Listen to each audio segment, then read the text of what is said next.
Partai Demokrat akhirnya menunjukkan sikap yang lebih jelas soal arah koalisi di 2024. SBY menyatakan akan turun gunung mendukung Prabowo Subianto. Apa yang melatar belakangi sikap Partai Demokrat? Bagaimana efek dukungan Partai Demokrat untuk Prabowo dan benarkah AHY jadi pasangan Prabowo sebagai bacawa pres? Kita akan berbincang dengan Wakil Ketua Umum Partai Gerindra, Budi Satrio Jiwandono. Mas Budi, selamat malam. Selamat malam. Kita juga akan sapa Kepala Badan Komunikasi Strategis Partai Demokrat Herzaki Mahendra Putra. Mas Zaki, selamat malam. Ya, selamat malam. Dan pengamat politik Adi Prayitno. Mas Adi, sehat ya? Sehat, Livi. Selamat malam. Selamat malam. Saya ke Mas Zaki dulu. Mas Zaki, setelah kemarin kemudian akhirnya sudah ada pertemuan Pak SBY dengan Pak Prabowo, kenapa nggak langsung deklarasi?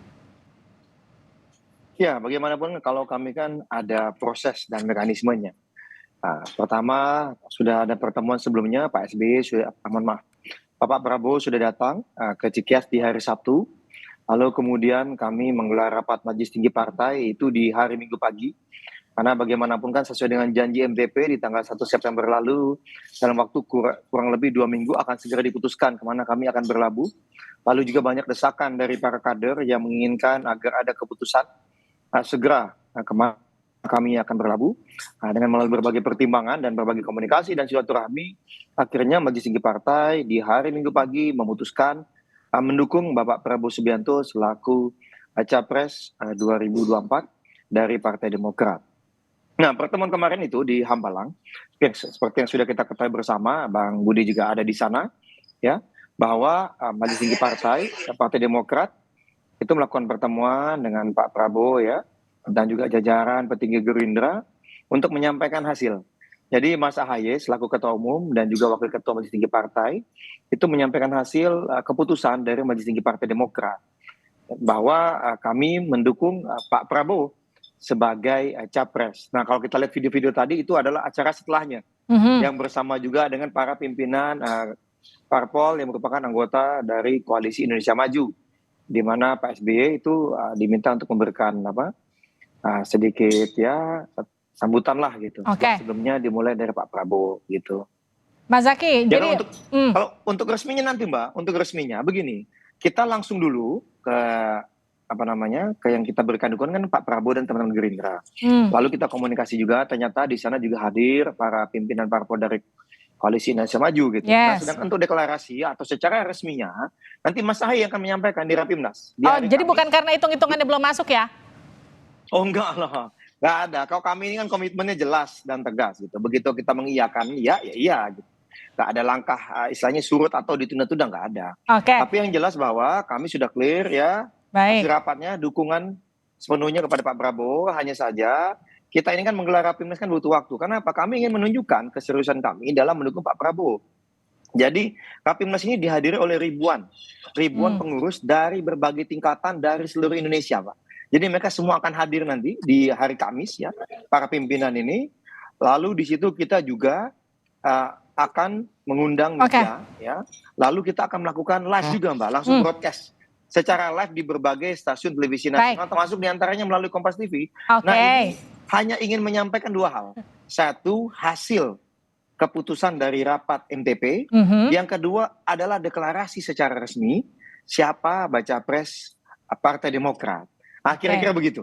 Baik, saya ke Mas Budi. Mas Budi, jadi dukungan Demokrat buat Pak Prabowo ini sesuatu yang ditunggu-tunggu atau asal ada aja? Ya, saya rasa rekan-rekan sekalian ya, kami kemarin menerima kehormatan yang begitu luar biasa dari rekan-rekan Partai Demokrat. Kami mengapresiasi setinggi-tingginya pimpinan Partai Demokrat, Mas AHY sebagai Ketua Umum, dan tentu Bapak SBY sebagai senior dan Ketua Majelis Tinggi beserta rekan-rekan Majelis Tinggi lainnya. Kemarin itu saya rasa Bang Herzaki juga ada ya, suasananya sangat kekeluargaan. Dua kawan akrab yang dulu digembleng di Lembah Tidar, dan kemarin juga kebetulan rekan-rekan ketua umum dari Partai Koalisi Indonesia Maju juga hadir menerima rekan-rekan dari Partai Demokrat, dan ini saya rasa sebuah angin segar bagi kami. Kami sangat menghormati teman-teman Partai Demokrat, dan saya rasa apa yang telah disampaikan oleh pimpinan Partai Demokrat, harapan-harapan dan juga langkah-langkah ke depan itu sangat penting bagi kami, dan kami menerima dengan sangat terbuka, dan kami sangat bahagia bahwa teman-teman Partai Demokrat bergabung dengan kami, dan kami menghormati bahwa ada mekanisme yang akan dijalankan oleh Partai Demokrat, dan kami sangat berharap nanti meskipun tadi sudah dinyatakan dukungannya, tetapi mari kita menghargai juga mekanisme teman-teman Partai Demokrat menunggu deklarasi resmi dari Ketua Umum Demokrat Mas Ahaye. Adakah kemudian tawaran satu paket antara dukungan dan juga posisi bacawa pres untuk Ahaye? Kemarin kita banyak diskusi ya, tapi seperti saya sudah jelaskan kemarin bahwa permasalahan-permasalahan teknis termasuk pembahasan cawapres nanti akan dilaksanakan setelah deklarasi resmi dari Partai Demokrat, dan tentu pasti akan juga diadakan pembahasan dengan rekan-rekan Partai Koalisi Indonesia Maju dengan semangat musyawarah untuk mufakat. Jadi kita akan tunggu perkembangannya dalam waktu dekat. Mas Budi, Demokrat ini kan partai yang kemudian di koalisi sebelumnya justru mengidekan nama perubahan. Sekarang masuk ke koalisi Indonesia Maju yang jelas-jelas semangatnya adalah keberlangsungan dari apa yang sekarang dilakukan Pak Jokowi. Nggak khawatir Demokrat masuk jadi belang sendiri di koalisi Indonesia Maju? Saya rasa tidak, ya. Kami sekali lagi saya mengatakan tadi kami menerima teman-teman Partai Demokrat dengan sebuah kegembiraan, dan kami yakin semua masukan-masukan dari Partai Demokrat juga akan menjadi catatan kami untuk memperbaiki, memperbaikilah langkah-langkah ke depan. Kami juga sudah menyatakan, Pak Prabowo berulang kali menyatakan bahwa akan melanjutkan program-program Pak Jokowi. Tetapi tentu saya rasa teman-teman Partai Demokrat mempunyai ide-ide gagasan juga yang perlu kami pertimbangkan, dan mungkin ini akan menjadi bahan yang baik juga. Saya rasa juga Partai Demokrat juga mengapresiasi banyak capaian-capaian Pak Jokowi juga. Ini akan menjadi bahan pertimbangan kami semua dan akan menjadi kekuatan kami untuk melangkah ke depan demi masyarakat yang lebih sejahtera, demi bangsa Indonesia yang akan semakin maju di masa-masa yang akan datang. Mas Adi, untung nggak Pak Prabowo menerima Demokrat? Ya, saya kira kalau kita membaca di atas kertas, tentunya Prabowo Subianto mendapatkan suntikan moral politik untuk bertanding di 2024 ya. Karena di atas kertas misalnya dukungan partai politik gabungan pendukung Prabowo ini kan 35% dibandingkan dengan yang lain. Pendukung Ganjar itu 25%, sementara pendukungnya Anies itu 17%. Oleh karena itu tentu kalau kita membaca kuat-kuatan dukungan partai, saya kira Pak Prabowo Subianto relatif agak diuntungkan ya.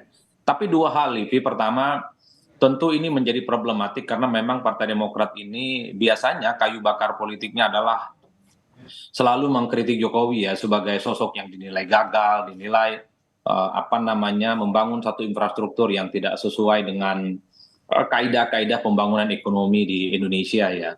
Oleh karena itu bukan hal yang gampang sebenarnya ketika Partai Demokrat bergabung dengan Prabowo Subianto, terutama untuk membangun narasi politik. Yang menjadi pertanyaan itu apakah Partai Demokrat akan terus galak gitu ya untuk menyenangkan basis konstituen mereka sebagai partai politik oposisi tentu saja, tapi pada saat yang bersamaan Demokrat ini sudah menjatakan bagian dari koalisinya Prabowo yang saya tahu persis di mana Prabowo ini adalah sosok yang cukup tegak lurus dengan Jokowi. Yang kedua yang ingin saya sampaikan adalah ini tentu harus memaintain bagaimana hubungan Prabowo Subianto dengan PSBY karena ini dikhawatirkan akan berimplikasi pada sosok Jokowi karena apapun judulnya, secara psikologi politik Jokowi ini kan juga sangat berjarak dengan SBY. Ada jarak diametral yang sangat sulit untuk ditembus antar keduanya. Jangan sampai misalnya di tengah kemesraan antara SBY dan Prabowo justru ini akan membuat hubungan Jokowi dan Prabowo misalnya akan merenggang karena apapun judulnya kalau kita melihat kecenderungan sampai hari ini Prabowo itu adalah sosok yang paling cukup dekat gitu ya dengan masyarakat. Prabowo adalah sosok yang selalu mengidentifikasi diri sebagai sosok yang paling dekat dengan Jokowi. Ini yang sebenarnya tidak mudah sebenarnya kalau memang betul Demokrat itu menjadi bagian di dalam koalisinya Prabowo Subianto. Ini kan soal jarak psikologis, ini soal bagaimana elit-elit di dalamnya ini berkomunikasi satu sama yang lainnya. Saya kira di situ poin saya, Livi. Oke, saya mau bacain dulu nih, bergabungnya Partai Demokrat bakal menambah kekuatan Prabowo Subianto. Peta koalisi menuju 2024 dianggap makin jelas. Kalau kita lihat presentase suara parpol, koalisi pendukung Prabowo Subianto ini bakal bertambah jika Demokrat mendeklarasikan untuk bergabung suara sah Partai Gerindra di pemilu 2019 12,57%, Golkar 12,31%, dan PAN memiliki suara 6,84%. Jika ditambah dengan Demokrat yang memiliki perolehan suara 7,77%, total suara partai pendukung Prabowo ini mencapai 39,49% atau lolos ambang batas 25% suara sah nasional untuk mendukung pasangan Capres-Cawapres. Saya ke Mas Zaky. Jadi kalau tadi pertanyaannya kurang lebih selama ini Demokrat yang dianggap tadi disampaikan Mas Adi kayu bakarnya adalah mengkritik dari capaian-capaian Pak Jokowi selama ini berada di oposisi selama 10 tahun, kemudian masuk ke koalisi Pak Prabowo yang namanya koalisinya aja sudah Indonesia Maju, sama kayak nama kabinetnya begitu. Ini gimana nanti posisi Demokrat di dalam untuk menyesuaikan diri? Ya, terima kasih Mbak. Justru ini kami ingin sampaikan, kami ini tetap mengusung perubahan dan perbaikan. Alasan mengapa kami bergabung misalnya salah satunya seperti yang disampaikan Ketua Umum kami kepada kami semua, kader-kadernya yang melatar belakang ini adalah pada saat kami menyampaikan, kami menitipkan nih agenda perubahan dan perbaikan kepada Pak Prabowo. Dan Pak Prabowo itu mengamini juga gitu bahwa boleh sampaikan, ya memang kita harus melakukan perubahan agar ada perbaikan. Tetapi sama semangatnya, apa yang baik di era sekarang, iya kita lanjutkan. Dan ini kan bukan baru kali ini kami sampaikan, tapi berulang kali. Mas Ahaye misalnya di pidato politiknya ya, 14 Juli yang lalu misalnya secara terbuka, live di 4 stasiun televisi nasional juga menyampaikan bahwa apa yang baik bukan hanya dari Pak Joko Widodo, dari era Pak SBY, Bu Mega, Pak Habibie, Gus Dur, Pak Harto, bahkan dari Bung Karno kita lanjutkan. Ini satu dasar dulu nih gitu. Jadi bagi kami sebenarnya, kalau kita bicara mengenai perbaikan, tetap kita akan perjuangkan karena ini kita berbicara mengenai akselerasi pembangunan. Nyata semangatnya sama. Lalu yang kedua tentu kita perlu ada fine tuning karena bagaimanapun kami meskipun memang Pak Prabowo menyampaikan kita ini sejajar di sini kita akan diskusi bareng-bareng, tapi kami sadarlah kami ini anggota baru. Kami anggota baru, pemimpin koalisi kami adalah namanya Gerindra dan baca pres kami ada namanya Pak Prabowo. Ya, nah disinilah kita akan mengikuti aturan-aturan, norma-norma yang berlaku di dalam. Yang lebih dahulu ya sehingga kita akan diskusikan seperti apa. Perlu ada namanya sinkronisasi atau fine tuning. Kami ini sadar diri lah Mbak, bagaimanapun kita punya konstituen, kita punya masyarakat yang kita perjuangkan. Tapi di sisi yang lain kita harus tahu. Nah, kita rumahnya udah beda nih gitu. Intinya udah fix ya 21 September deklarasi ya? Nah nanti Mas Ahaye akan menyampaikan secara langsung, termasuk misalnya ditanya oleh Mbak Livy ini kan, dan juga banyak teman lain, mengapa memilih Pak Prabowo, mengapa memilih bergabung bersama teman-teman Gerindra, Golkar, PAN, dan partai lain. Tanggal 21 hari Kamis ini Mas Ahaye Ketua Umum kami akan menyampaikan secara langsung. Kita tunggu nanti deklarasinya. Alasannya. Nah dan di sana juga akan ada kejutan ya. Yang pasti kami beri tempat yang luar biasa, apresiasi luar biasa kepada Bang Budi dan Pak Prabowo ya. Kemarin sudah menjadi tuan rumah yang sangat menghormati Pak SBY, Pak Ahaye dan teman-teman. Kamis 21 September. Gantian kami. Kita tunggu nanti deklarasinya. Baik, terima kasih Mas Zaky, terima kasih Mas Budi sudah bergabung bersama kami di Sapa Indonesia Malam. Sehat-sehat selalu.